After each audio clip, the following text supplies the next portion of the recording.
مسجد نماز کے لیے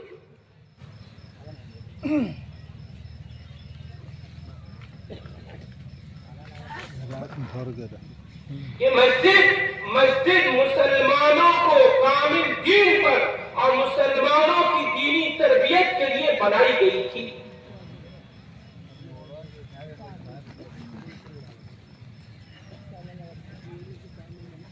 ایک ایک مسلمان کی ذمہ داری ہے کہ وہ ایک ایک مسلمان پر گشت کرے اور گشت کر کے انہیں مسجد میں لائے اور مسجد میں لا کر انہیں قرآن سکھائے, قرآن کے معانی سکھائے, اس پر عمل کرنے پر آمادہ کرے, اس کی دعوت کے لیے اسے تیار کرے, اسے سنتیں سکھائے, اسے فرائض سکھائے اور اسے حلال و حرام سکھائے.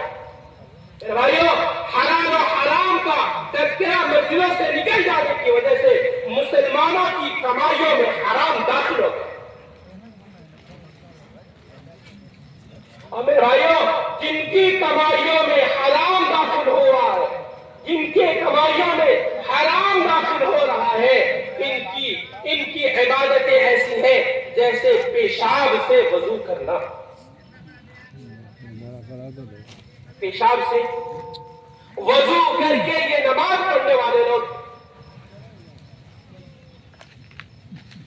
یہ لون کے نام پر جو مسلمانوں کو سمجھایا جا رہا ہے اور لون لینے والے مسلمان اور سود لینے والے مسلمان یہ یوں اللہ سے کہہ رہے ہیں کہ اے اللہ کہ تیرا کوئی خوف نہیں اور تیرا کوئی ڈر نہیں, تیری طاقت سے مجھے کوئی خوف نہیں اور تیری پکڑ سے مجھے کوئی ڈر نہیں. کہ اے اللہ میں اعلان کرتا ہوں تیرے ساتھ جنگ کا, جو تو چاہے وہ میرے ساتھ, میں تیرے مقابلے پر. یہ لون لینے والے اور یہ سود کی کاروبار کرنے والے یہ اللہ سے جنگ کا اعلان کر رہے ہیں. اور جتنے یہ لون اور سود میں مبتلا ہے ان کو اللہ مٹا دے گا, ان کی نسلوں کو اللہ برباد کر دے گا. تھوڑا سا آگے ہم تو سامنے مسٹر کاؤنٹ کے سامنے مسٹر کا کلنک کے سامنے آگے آؤ نا, ڈال دیں. اسی طرح مسلمان جب پیشی میں مبتلا ہے, کھیت جو لیتے یہ بھی سود ہے, یہ بھی سود ہے. جب پیشی پر کھیت کا لینا اور دینا یہ بھی سود ہے.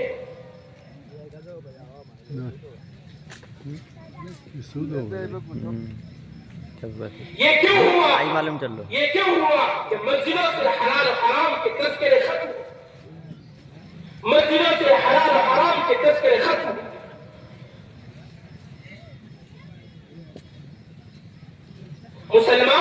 مسلمان نماز کا دین سیکھتا ہے, روزہ کا مسئلہ پوچھتا ہے کہ بتاؤ میرا روزہ اس طرح حاصل ہو گیا یا نہیں. یہ نہیں پوچھتا کہ میں تجارت کر رہا ہوں, اس طریقے سے کر رہا ہوں, یہ کہیں سودی کاروبار تو نہیں. میں کھیتی کر رہا ہوں, یہ میری کھیتی سودی تو نہیں ہے. میں فلاں گاڑی لے رہا ہوں, بتاؤ یہ سود پر تو نہیں لینا ہوگا. میرے بھائیو, اللہ رب العزت نے طے کیا ہوا ہے کہ اللہ مٹا کے رکھے گا. یمحق اللہ الربا ویربی الصدقات, سود بھی مٹے گا اور سود کے لینے دینے والے بھی مٹیں گے.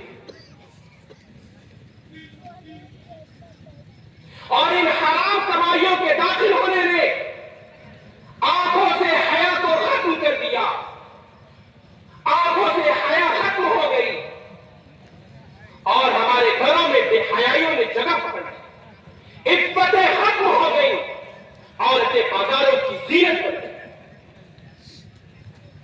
اور اس رحمت اللہ نے فرمایا کرتے تھے کہ جب تمہارے رگوں میں حرام خون دوڑے گا, جب تمہارے رگوں میں حرام خون دوڑے گا تو تمہاری نگاہیں باطل پر جمیں گی اور حق پر جھکیں گی.